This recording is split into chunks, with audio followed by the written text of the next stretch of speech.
1장 1절부터 3절까지 말씀입니다.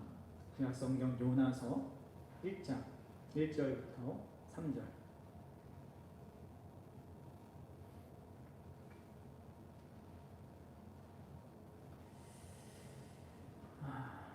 요나서 1장 1절부터 3절.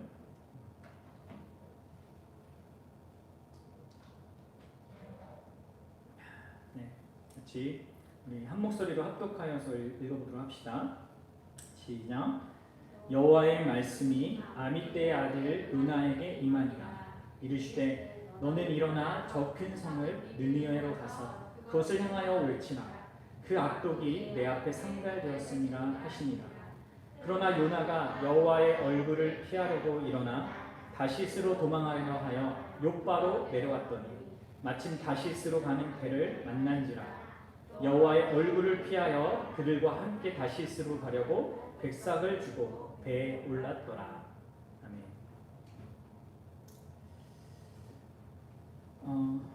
여러분들 네. 아마 그런 경험이 있을 겁니다. 우리 안에 있는 어떤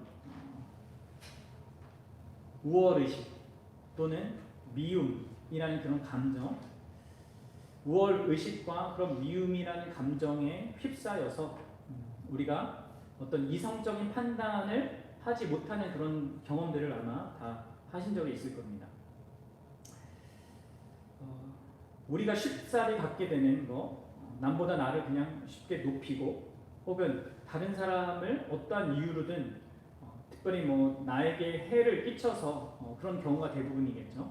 나에게 어려움을 주는 자들을 향해서 미움을 갖게 되다 보면 그런 대상을 향하여서도 그렇고 또 자기 인생을 바라보는 것에서도 그렇고 다양한 측면에서 우리는 합리적이고 이성적인 판단을 잃게 됩니다.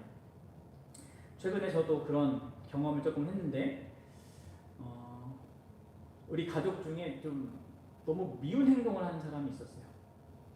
우리 가족 말고 우리 부모님과 함께 하는 우리 큰 가족 중에 근데 그 사람이 계속적으로 이렇게 밉고 얄밉고 정말 화나는 그런 행동을 하다 보니까 어떤 마음이 드냐면 정말 꼴도 보기가 싫은 거예요. 그리고 아무것도 도와주기도 싫고 그리고 그 사람이 그 존재가 어떤 그런 좋은 일도 그에게 안 생기기를 바라는 그런 마음이 드는 거죠. 심지어 가족인데도 불구하고요.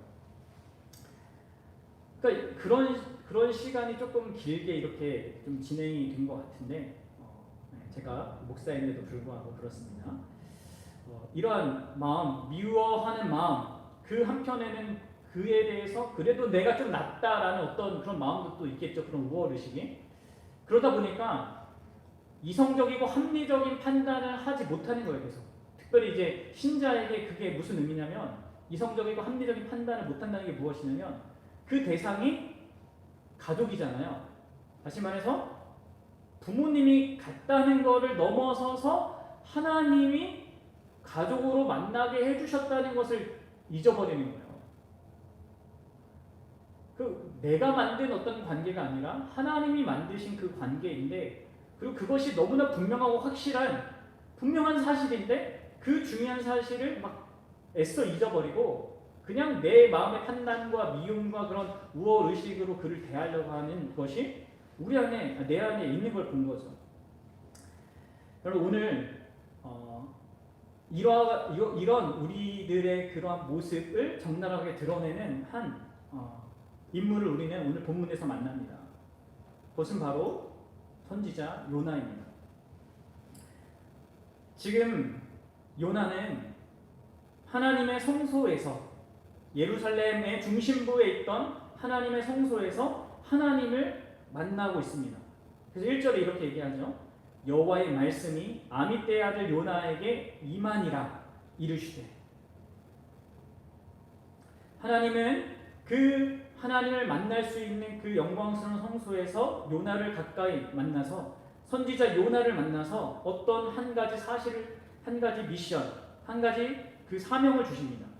뭐라고 하십니까? 자, 2절을 보세요. 2절을 읽어봅시다. 시작. 너는 일어나 저 큰 성읍 니느웨로 가서 그것을 향해 외치라. 뭐 하라고 합니까? 하나님이 일어나 가라. 이거를 더 바르게 번역하면 이겁니다. 즉시 가라. 이 요나를 만나고 있는 하나님께서 그 요나에게 니느웨 성, 그 큰 성을 향해서 즉시 가라고 합니다. 그리고 그것을 향해 외치라 이렇게 얘기합니다. 여기서 그것을 향해 외치라는 것은 그냥 뭐 가서 소리를 지르라는 이런 얘기가 아니라 하나님의 심판을 선언하라 라는 의미입니다. 그런데 하나님의 심판을 선언한다는 의미는 뭔가 위협적이고 또 그래서 뭔가 나쁜 부정적인 그런 의미로 우리가 쉽게 생각할 수 있을지 모르겠지만 사실 그렇지 않습니다. 하나님께서 심판 선언을 해라 라고 하실 때는 거기에는 항상 하나님의 자비로운 뜻하심이 담겨져 있어요. 하나님이 심판을 선언하라고 말씀하신 것은 그 심판을 듣는 자들이 그 심판의 어미함과 무서움과 두려움을 듣고 하나님께로 돌아오기를, 다시금 그 범죄한 자리에서 회개하고 돌아오기를 다시 한번 기회를 주는 거거든요. 그래서 하나님이 지금 그들을 향해서 니느웨로 가서 요나 선지자도록 말하라는 거예요. 그래서 이것이 나쁜 의미가 아니에요. 다시 말해 요나에게 지금 하나님은 니느웨에 가서 그 큰 성에 가서 그들에게 다시 한 번의 기회를 주라 이렇게 얘기하는 거죠. 그래서 이러한 하나님의 의도를 요나는 알았습니다. 그리고 그것을 알았기 때문에 요나는 가기 싫은 마음이 들었던 거예요. 여러분 보세요. 3절에 뭐라고 합니까? 뭘로 시작하고 있죠? 그러나로 시작하고 있죠. 아니 일반적이라면 하나님의 선지자는 어떻게 해야 됩니까? 하나님이 말씀하시면 이사야처럼 주님 제가 여기 있습니다. 나를 보내십시오 이렇게 얘기해야 되는데 요나는 어떻게 합니까? 그러나 요나는 3절에 읽어봅시다. 3절 시작. 그러나 요나가 여호와의 얼굴을 피하려고 일어나 다시스로 도망하여 욥바로 내려갔더니 마침 다시스로 가는 배를 만난지라 여호와의 얼굴을 피하여 그들과 함께 다시스로 가려고 뱃삭을 주고 배에 올랐더라. 여기 보시면 동일한 말이 두 번 반복되고 있죠. 여호와의 얼굴을 피하려고, 그리고 또 동일한 말이 반복되고 있는데 욥바로 내려갔다랑, 그리고 맨 뒤에 나와 있는 배에 올라갔다. 이 배에 올라갔다는 것은 배로 내려갔다라는 거예요. 원문에 의하면 여호와의 얼굴을 피하려고 도망쳐서 계속 내려간 거예요. 여기 지형적인 의미도 있습니다. 예루살렘이 산지이기 때문에, 그리고 욥바라는 곳은 저기 해변가이기 때문에 이 산지에서 이렇게 내려가야 하는 거죠. 여러분들 왜 요나는 이 하나님의 엄중한 그런 명령의 말씀에 이런 반발하는 마음을 가졌을까요? 왜 이것이 싫었을까요? 왜 하나님이 하시는 그 말씀을 싫어서 도망치듯이 여호와의 얼굴을 피해서 계속 여호와가 계신 그 성전으로부터 계속 멀어져 가는 그 길, 높은 곳에 계신 그곳에서부터 멀어져서 계속 낮은 곳으로 내려가려고 했을까요? 왜 그랬을까요? 그것은 바로 이 니느웨라는 그 큰 성을 수도로 하는 아수르라는 그 대제국과 이스라엘의 관계 때문에 그렇습니다. 다시 말해서 이 아수르와 이스라엘은 오늘날 우리나라와 일본과의 관계가 비슷합니다. 지금이야 우리나라가 일본과 거의 대등한 그런 관계 속에서 우리가 이렇게 있지만, 여러분들 지금으로부터 한 80년 전을 한번 생각해 보십시오. 우리나라는 여러분들이 역사책을 통해서 또 무슨 영화나 이런 것들을 통해서 배웠겠지만, 우리는 모든 면에서, 우리 사회의 모든 측면에서 일본이라는 그 나라에 의해서 모든 것을 억압받고 약탈받고 무시받았습니다. 그리고 일본이 우리나라 그 과거에 우리 선조들에게 행한 짓들을 생각해 보면 정말 인간이 인간에게 해서는 안 될 그런 짓들을 많이 했죠. 그래서 우리에게 그런 앙금이 남아 있는 것입니다. 바로 아수르와 이스라엘의 관계가 그랬다는 거예요. 아수르 대제국은 아마도 일본이 우리나라에게 한 그 가공할 만한 그 끔찍한 짓을 심지어 가소롭게 여길 정도로 그렇게 잔인한 나라였습니다. 고대의 수많은 나라 중에 이 아수르는 폭력과 힘과 그런 그 강압으로 세계를 제패했던 그런 제국이었어요. 이 아수르 왕들이 적국과의 전쟁에서 승리한 이야기들을 기록으로 남겨뒀고, 그것이 최근에 몇백 년 전에 이렇게 발견되었는데, 그 안에는 물론 과장된 것도 있습니다. 그러나 사실에 근거하여서 그 자신들이 얼마나 끔찍한 일을 벌였는지를 기록에 남겨놨어요. 그리고 벽화에다 그려놨습니다. 이런 것들이 고고학적으로 발견됐습니다. 실제로 한 역사가는 이 아수르를 연구하고 이런 고고학적인 자료들을 보면서 이 아수르의 역사는 이 인류의 역사 가운데 우리가 아는 그 어떤 제국이나 나라보다 가장 끔찍하고 가장 피가 난자한 그런 나라였고 제국이었다고 그렇게 평가했습니다. 그럼 아수르는요, 적을 사로잡아서 두 다리와 한쪽 팔을 다 잘라냈습니다. 한쪽 팔만 남겨둔 거죠. 왜 그랬을까요? 죽어가는 그 사람의 손을 잡고, 피범벅이가 된 그 사람의 손을 잡고 조롱하기 위해서 그렇게 한 겁니다. 그리고 그들은 베어진 그 목을 베어버리고 그 베어진 그 목을 그의 친구나 아니면 가족들에게 장대에 매달아 꽂아놓고 행진하게 했습니다.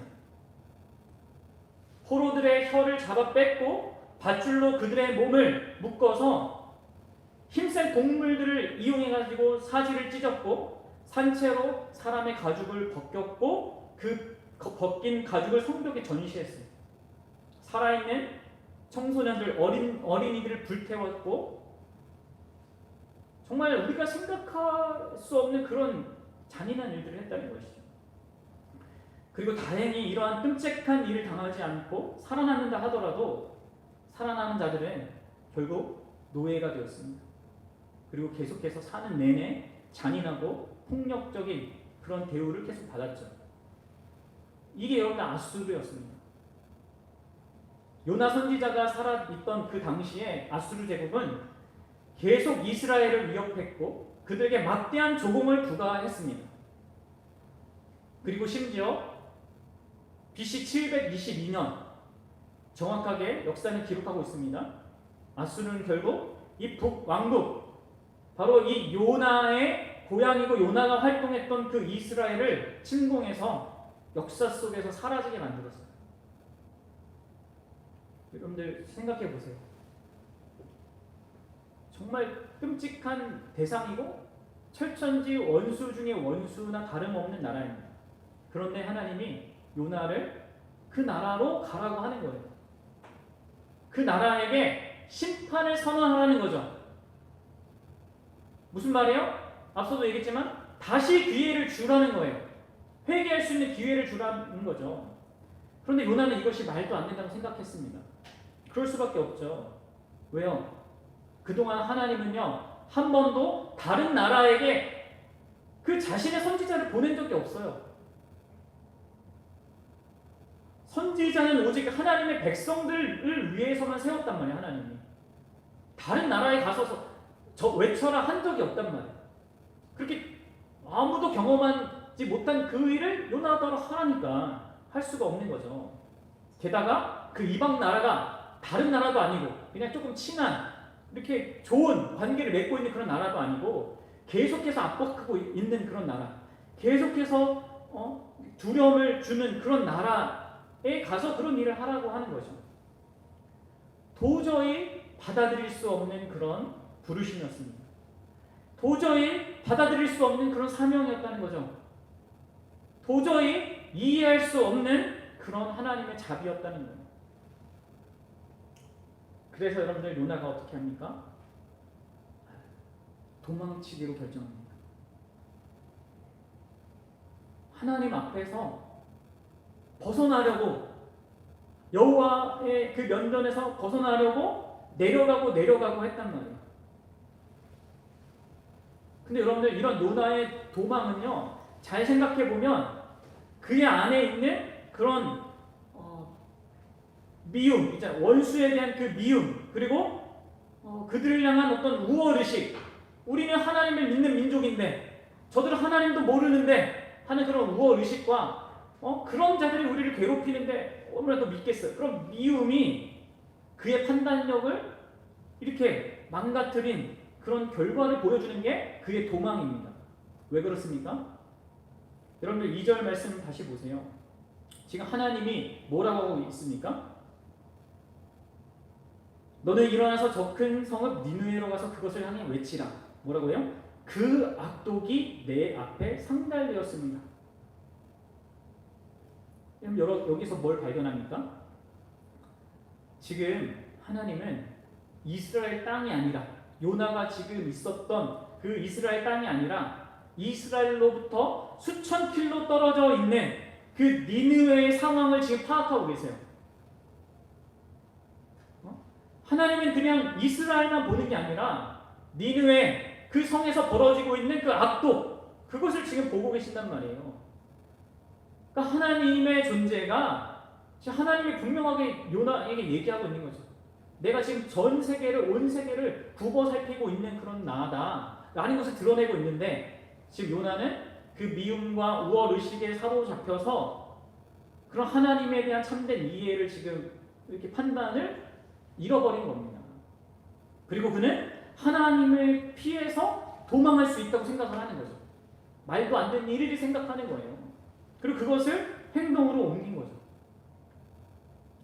여러분들 여기에서 도망치다 라고 사용된 이 단어는요, 흔히 구약에서 관계나 또는 공동체에서 달아난다는 그런 의미로 사용됩니다. 언제 사용되냐면, 예를 들면 창세기에서 이 아브라함의 여종이었던 하갈이 여주인 사라로부터 도망칠 때 사용돼요. 또 야곱이 라반에게서 도망칠 때 또 사용됩니다. 그리고 나중에는 이 모세가 바로를 섬기는 일에서 이스라엘 백성을 도망치게 할 때 또 사용돼요. 결국 여러분들 이 모든 이 도망치다라는 동사가, 이 단어가 사용될 때 그 의미는 무엇입니까? 그것은 과거의 모든 그 관계들에서 완전히 단절해서 새로운 삶을 시작한다는 의미를 담고 있는 거예요, 이 단어에는. 그러니까 대부분 그렇게 쓰였단 말이에요. 그러니까 요나는 지금 그런 일을 하려고 하는 거죠. 하나님이라는 그 존재와 단절돼서 자기만의 삶을, 하나님 없는 그 삶으로 나아가려고 하고 있는 거예요. 이 도망치다라는 그 의도 속에는. 그러나 여러분들 요나가 지금 도망하려고 하는 것은요, 불가능한 일을 하는 것입니다. 왜냐하면 왜 그렇습니까? 인간은 하나님의 관계를 결코 떠날 수 없습니다. 다른 사람과의 관계는 내가 어떻게 끊어보고 안 보고 연락 안 받고 멀리 이사가 버리면 되지만, 하나님과의 관계는 그렇지 않다는 것이죠. 그런데 여러분들, 우리는 정말 여기 등장하는 요나와 같은 모습이 사실 우리 안에 있습니다. 우리는 하나님 앞에서 살아간다고, 그렇게 우리가 신자이면서 그렇게 살아간다고 생각하잖아요. 그런데 늘 다른 한편 우리는 다른 사람들에 대한 어떤 우월의식, 그리고 또 한편 나보다 잘난 자들이나 또 나를 힘들게 하는 자들에 대한 원망과 미움으로 살아갑니다. 그러면서 현실을 자기 중심적으로 해석하고 또 심지어 하나님도 자기 마음대로 규정하죠. 그래서 내 마음에 맞는 어떤 현실을 주지 아니하면 하나님을 외면하고 이해할 수 없는 상황을 주시면 하나님을 가까이 하지 않으려고 합니다. 그리고 부인하고 떠나려고 하죠. 마치 요나가 그러는 것처럼 말이죠. 그럼 요나가 하나님의 선지자였어요. 그런데도 그런 모습을 드러내고 있는 것이죠. 사랑하는 여러분, 이 요나서는 이 요나라는 인물을 통하여서 요나와 전혀 다를 바 없는 우리 자신, 우월의식과 미움으로 판단력을 잃어버리고 하나님에 대한 참된 이해를 잃어버리고 무지함에 휩싸여 살아가는 우리에게 너무나 놀라운 좋은 소식을 전해주는 것입니다. 특별히 이 요나서 전체는 오늘부터 우리가 함께 보게 될 이 요나서 전체 1절부터 3절뿐만 아니라 전체의 맥락에서 우리는 세 가지 중요한 사실을 교훈받게 됩니다. 이것은 우리에게 불가능한 세 가지 사실을 확인함으로 얻게 되는 교훈입니다. 우리에게 불가능한 세 가지 사실이라는 그 말이 어쩌면 부정적으로 들릴지 모르겠습니다. 뭔가 불가능하다 그러면 뭔가 우리를 낮추는 것 같고 뭔가 부정적으로 들리고 뭔가 꺼리껴지는 그런 게 될 수도 있겠지만, 여러분들 내가 뭘 할 수 없다, 그렇게 할 수 없다는 것은 막 나의 자존감을 낮추고 또 그런 어떤 이런 나의 모습을 좀 이렇게 주눅들게 하는 것 같지만, 놀랍게도 지금 신앙의 세계, 하나님의 세계에 들어오면요, 지금 이 요나서가 말하는 이 불가능성은요, 놀라운 하나님의 은혜의 통로가 되는 거예요. 그게 뭘까요? 첫 번째로 요나가 깨닫는 것, 요나의 전체 이야기가 우리에게 말하는 것, 그것은요 바로 우리가 하나님 앞에서, 하나님 면전에서 도망치는 일은 절대로 불가능하다는 것.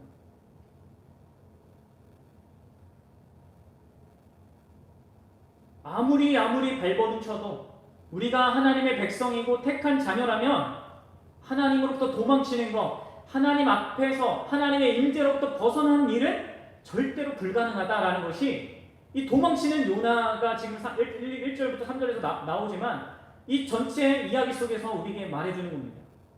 요나가 어디에 갑니까? 바다 깊은 곳에 풍덩 빠지죠. 그리고 어디에 들어가요? 그 물속에 들어왔을 때 또 물고기가 삼키지 않습니까? 그리고 이 요나는 또 니느웨라는 그 성까지 갑니다. 나중에 결국. 그럼 그 모든 곳에서, 그 모든 자리에서 요나는 하나님께로부터 도망치는데 성공하지 못합니다.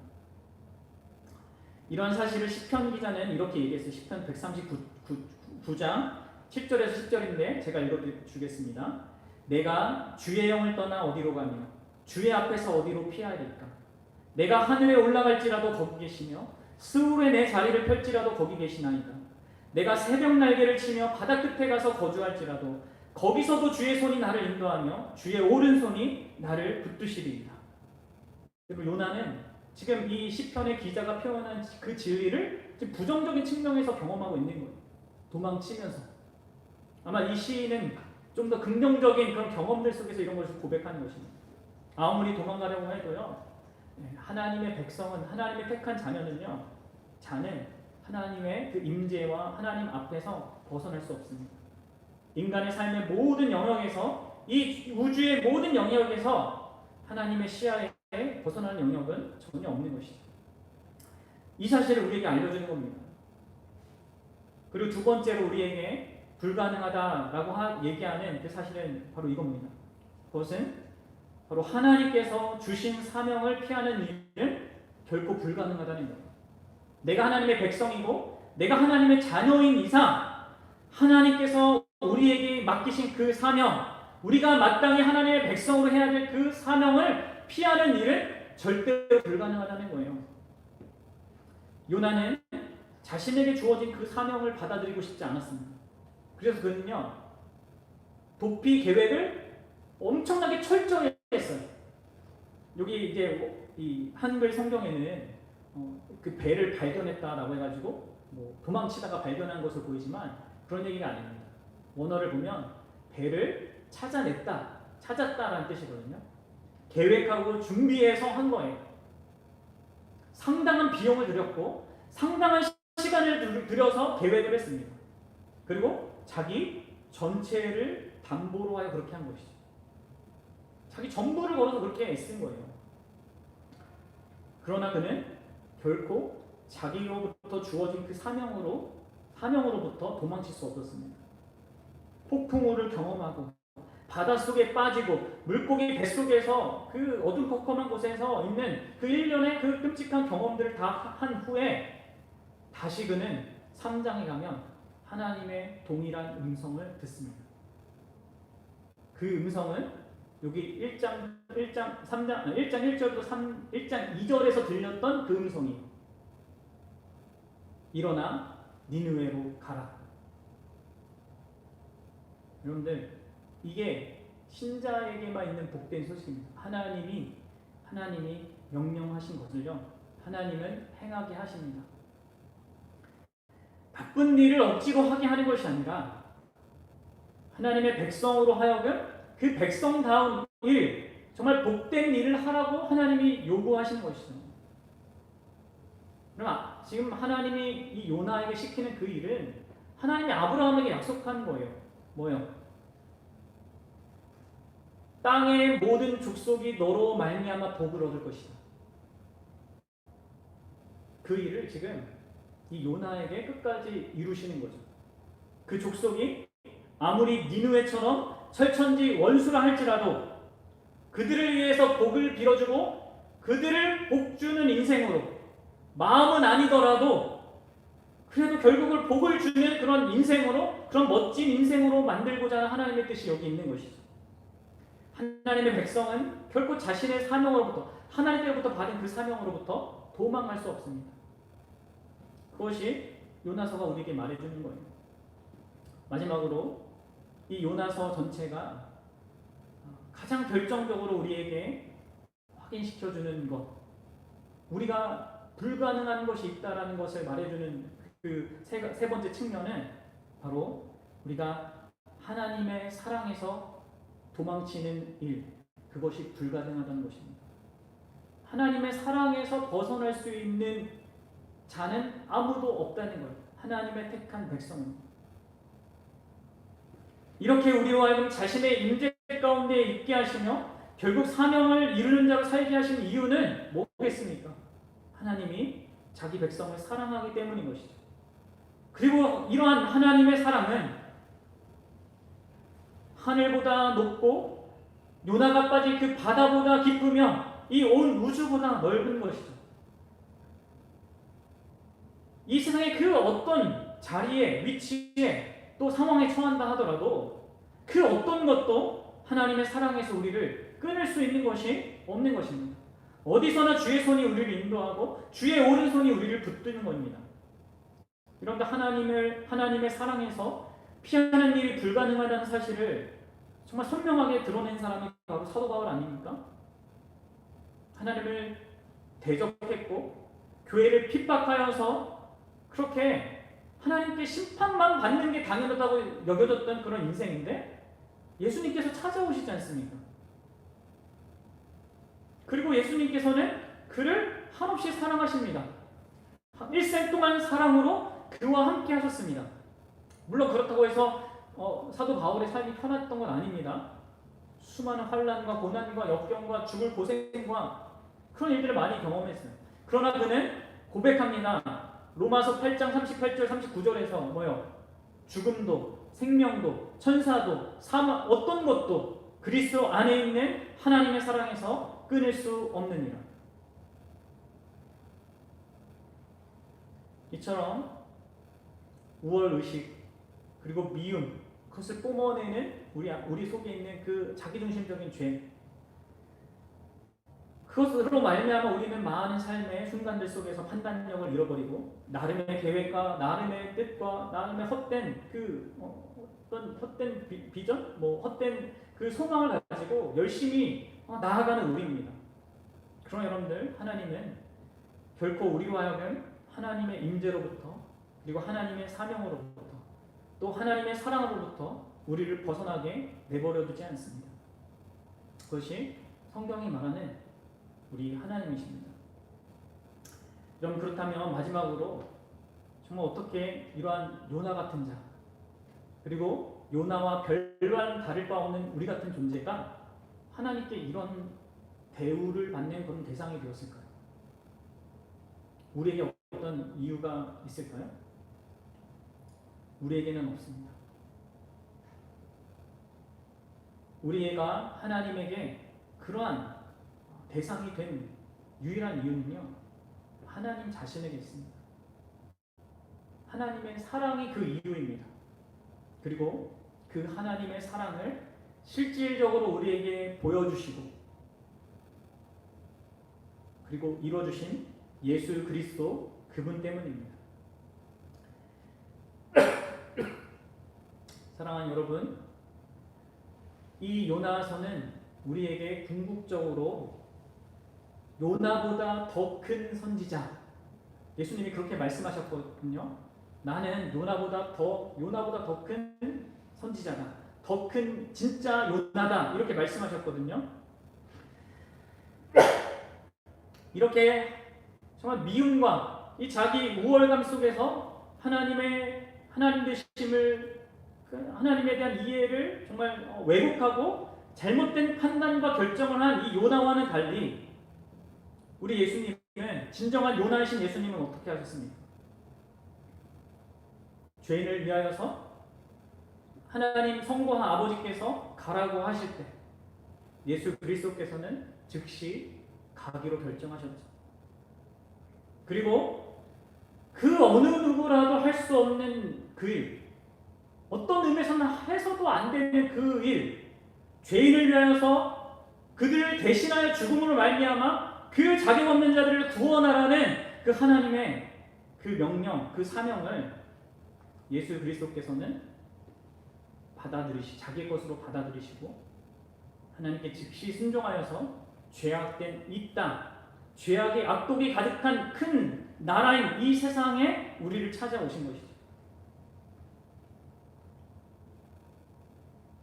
그래서 그분은 우리 비참한 인생들, 하나님의 임재를 전혀 무시하고 살아갈 뿐만 아니라 자기의 사명과는 정반대로 다른 사람을 아프게 하고 힘들게 하고 상처 주면서 망가뜨리는, 그러면서 자기도 망가뜨리는 그런 우리 인생들을 구원하시는 일을 하시는 것입니다.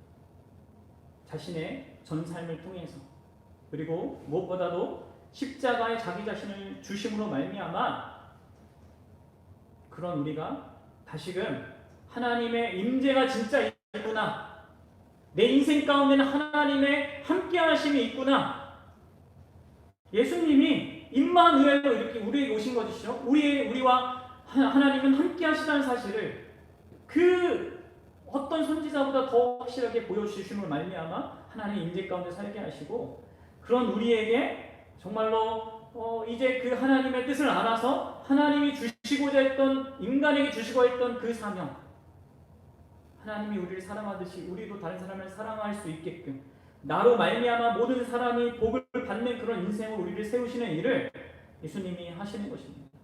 무엇보다도 우리를 예수님께서는 자신과 묶어서 하나님의 영원한 사랑의 대상이 되고 그 사랑의 관계 속에 살도록, 우리가 주일날 얘기한 걸로 하는 그 영광을 우리에게 주셔서 우리에게 그 인생, 그런 인생을 걸어가게 하시는 것입니다. 이런 의미에서 우리에게 이렇게 정말 세 가지 불가능한 일이 있다는 것, 하나님에 대해서 이렇게 우리가 불가능한 존재가 되었다는 것만큼 여러분들 복된 것은 없어요. 오늘 내가 할 수 없다, 불가능하다, 이런 내용이 이게 우리를 낮추는 어떤 내용이 아니라, 우리의 자존감을 깎아내리는 어떤 내용이 아니라, 오히려 우리를 든든하게 하고 우리를 감사하게 하고 또 우리를 기쁘게 하는 그런 내용이 되는 것이죠. 사랑하는 여러분, 바로 그러한 사랑의 대상이 또 하나님이 자신의 뜻을 반드시 이루시는 그 대상이 또 자신의 임재를 결코 거두지 않는 그런 대상이 바로 저와 여러분들입니다. 우리는 여전히 요나처럼 문제가 많습니다. 그러나 하나님은 우리를 사랑하십니다. 수도 없이 잘못된 생각과 감정으로 판단으로 잘못된 길을 거는 우리이지만 그럼에도 불구하고 하나님의 사랑은 끊어지지 않습니다. 이것이 기독교가 말하는 하나님이고 유일하게 성경이 말하는 유일하신 참 하나님의 하나님 되십니다. 사랑하는 성도 여러분, 우리는 요나와 다름없고 이 앞에 서 있는 이 목사도 요나와 별반 다름없는 자입니다. 그러나 그런 우리를 사랑하시며 또 자신의 뜻을 이루는 것을 결코 포기하지 않으신 그런 하나님, 그리고 그러한 사실을 우리에게 생생하게 보여주어 오신 예수 그리스도, 그분을 여러분들 바라보시기 바랍니다. 그 여러분들 그분을 믿는 믿음으로 살아가시기 바랍니다. 우리는 우리 자신을 드러내기 위해서, 우리 자신을 증명하기 위해서 사는 자들이 아닙니다. 우리는 우리보다 더 크신 분, 진정한 요나이신 바로 예수 그리스도, 그를 통해 드러난 하나님을 증언하는 자로 아주 비참하고 정말 끔찍한 그 자리에 있더라도 우리를 사랑하시는 그 사랑 때문에 우리가 산다는 것을 드러내는 자로 우리는 살아가는 겁니다. 바라기는 저와 여러분들이 사는 동안에 예수님을 통하여서 우리에게 주어진 그 하나님의 놀라운 임재, 그 예수님을 통하여서 회복된 하나님의 그 사명, 그것을 이루고 하나님의 임재를 경험하고 그것을 이루며 하나님의 그 풍성한 사랑을 정말 한없이 경험하게 되는 그런 복된 인생으로 살아가게 되기를 주님의 이름으로 소망합니다. 이 시간 같이 함께 기도했으면 좋겠습니다.